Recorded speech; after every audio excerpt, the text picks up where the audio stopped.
Hi friends, ಇವತ್ತು ನಾನು ತರಕಾರಿ ಉಪ್ಪಿಟ್ಟು ಮಾಡ್ತಾಯಿದ್ದೀನಿ. 1 ಇಯರ್ ಬೇಬಿ ಮತ್ತು ನನ್ನ 4 ಇಯರ್ ಮಗನಿಗೋಸ್ಕರ ಮನೇಲಿ ಅವರು ಉಪ್ಪಿಟ್ಟು ತಿನ್ನೋಕ್ಕೆ ಸ್ವಲ್ಪ ಇನ್ಸು ಮುರ್ಸು ಮಾಡಿದಾಗ ತರಕಾರಿ ಹಾಕಿ ರುಚಿ ರುಚಿಯಾಗಿ ಮಾಡಿಕೊಟ್ರೆ ತಿಂದೇ ತಿಂತಾರೆ.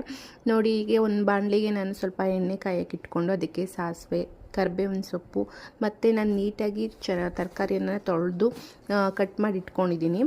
ಇಲ್ಲಿ ಒಗ್ಗರಣೆಗೆ ನಾನಿಲ್ಲಿ ಸ್ವಲ್ಪ ಈರುಳ್ಳಿ ಹಾಕ್ತಾಯಿದ್ದೀನಿ. ಈರುಳ್ಳಿ ಹಾಕಿ ಚೆನ್ನಾಗಿ ಫ್ರೈ ಮಾಡಬೇಕು. ನಿಮ್ಮ ಮನೇಲೂ ಕೂಡ ಮಕ್ಕಳು ತರಕಾರಿ ಉಪ್ಪಿಟ್ಟನ್ನ ತಿಂದೇ ತಿಂತಾರೆ.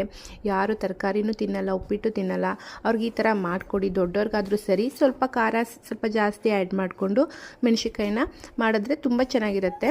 ಇದಕ್ಕೆ ಮತ್ತು ಹಸಿಮೆಣ್ಸಿನ್ಕಾಯಿ ಮತ್ತು ಪಾಲಕ್ ಸೊಪ್ಪನ್ನ ಸಣ್ಣದಾಗಿ ಕಟ್ ಮಾಡಿ ಮತ್ತು ನಾನಿಲ್ಲಿ 2 ಹಸಿಮೆಣ್ಸಿನ್ಕಾಯಿನ ಹಾಕಿದ್ದೀನಿ. ಮಕ್ಕಳು ತಿನ್ನೋದ್ರಿಂದ ಸ್ವಲ್ಪ ಜಾಸ್ತಿ ಖಾರ ಆಗಬಾರ್ದು ಅಂತ ನಾನು ಸ್ವಲ್ಪ ಖಾರ ಹಾಕಿದ್ದೀನಿ ಹಸಿಮೆಣ್ಸಿನ್ಕಾಯಿನ. ಮತ್ತು ಸಣ್ಣದಾಗಿ ಕಟ್ ಮಾಡಿ ಇಟ್ಕೊಂಡಿರೋ ಅಂಥ ಕ್ಯಾರೆಟ್, ಬೀನೀಸ್ ಮತ್ತು ಬಟಾಣಿ ಕೂಡ ಹಾಕ್ಬೋದು.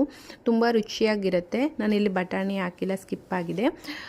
ಹಾಕಿ ಚೆನ್ನಾಗಿ ಮತ್ತು ಸ್ವಲ್ಪ ತರಕಾರಿದು ಹಸಿ ವಾಸನೆ ಹೋಗೋಕ್ಕೆ ಸ್ವಲ್ಪ ಅರಿಶಿಣದ ಪುಡಿ ಹಾಕಿ ಚೆನ್ನಾಗಿ ಹಸಿ ವಾಸನೆ ಹೋಗೋವರೆಗೂ ತರಕಾರಿದು ಚೆನ್ನಾಗಿ ಒಗ್ಗರಣೆ ಮಾಡ್ಕೊಬೇಕು. ನೆಕ್ಸ್ಟ್ ಒಂದು ಸೈಡ್ ಇಲ್ಲಿ ಸ್ವಲ್ಪ ಆಯಿಲ್ನ ಹಾಕ್ಕೊಂಡು ಒಂದು ಬಾಂಡಿಲಿ ನಾನು ರವೆನ ಹುರ್ಕೊತಾ ಇದ್ದೀನಿ.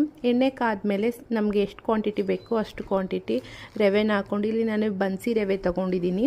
ನೆಕ್ಸ್ಟ್ ಈ ಕಡೆ ನಾನು ಅದೇ ತರಕಾರಿಗೆ ಸಣ್ಣದಾಗಿ ಕಟ್ ಮಾಡಿ ಇಟ್ಕೊಂಡಿರೋಂತಹ ಟೊಮೊಟೊನ ಆ್ಯಡ್ ಮಾಡ್ಕೊಂಡಿದ್ದೀನಿ. ಟೊಮೊಟೊ ಆ್ಯಡ್ ಮಾಡಿಕೊಂಡು ಅದು ಕೂಡ ಚೆನ್ನಾಗಿ ಫ್ರೈ ಮಾಡ್ತಾಯಿದ್ದೀನಿ. ನೆಕ್ಸ್ಟ್ ಈ ಕಡೆ ರವೆನೂ ಕೂಡ ಚೆನ್ನಾಗಿ ಹುರ್ಕೊಬೇಕು. ಅದರದ್ದು ಹಸಿ ವಾಸನೆ ಹೋಗಬೇಕು ಮತ್ತು ಚೆನ್ನಾಗಿ ಫ್ರೈ ಆಗಬೇಕು. ಆ ರೀತಿ ಸ್ವಲ್ಪ ಎಣ್ಣೆಲಿ ಸ್ವಲ್ಪ ಹುರ್ಕೊತಾ ಇದ್ದೀನಿ. ಮತ್ತು ತರಕಾರಿ ಬೇಯೋಕ್ಕೋಸ್ಕರ ಉಪ್ಪಿಟ್ಟಿಗೆ ನಮಗೆ ರುಚಿಗೆ ತಕ್ಕಷ್ಟು ಎಷ್ಟು ಬೇಕು ಅಷ್ಟು ಸಾಲ್ಟ್ನ ಹಾಕ್ಕೊತಾ ಇದ್ದೀನಿ. ಹಾಕ್ಕೊಂಡು ಮತ್ತೆ ಅದನ್ನು ಚೆನ್ನಾಗಿ ಫ್ರೈ ಮಾಡಬೇಕು. ನನ್ನ ಮಗಳು ಕೂಡ ವಾಯ್ಸ್ ಕೊಡ್ತಾ ಇದ್ದೆ ರೆಕಾರ್ಡ್ ಮಾಡೋವಾಗ.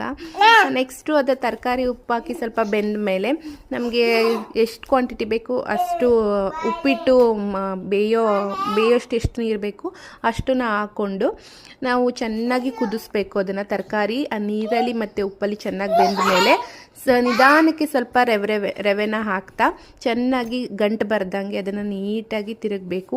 ಮೇಲೆ ಸ್ವಲ್ಪ ತುಪ್ಪ ಹಾಕಿ ಚೆನ್ನಾಗಿ ಗಂಟು ಬರ್ದಂಗೆ ನೀಟಾಗಿ ತುಪ್ಪ ಹಾಕಿ ತಿರುಗಿಸ್ಬಿಟ್ಟು ಅದನ್ನು ಮುಚ್ಚಿಟ್ರೆ ಅಳ್ಳದ್ರೆ ನೋಡಿ ತರಕಾರಿ ಉಪ್ಪಿಟ್ಟು ರೆಡಿ. ಮಕ್ಕಳು ರೆಕಾರ್ಡ್ ಮಾಡುವಾಗ ಅವರು ಕೂಡ ವಾಯ್ಸ್ ಕೊಡ್ತಾ ಇದ್ರು. Sorry for disturbance. Thanks for watching. ಹೀಗೆ ನನ್ನ ಚಾನಲ್ನ ಸಬ್ಸ್ಕ್ರೈಬ್ ಮಾಡಿ, ಸಪೋರ್ಟ್ ಮಾಡಿ.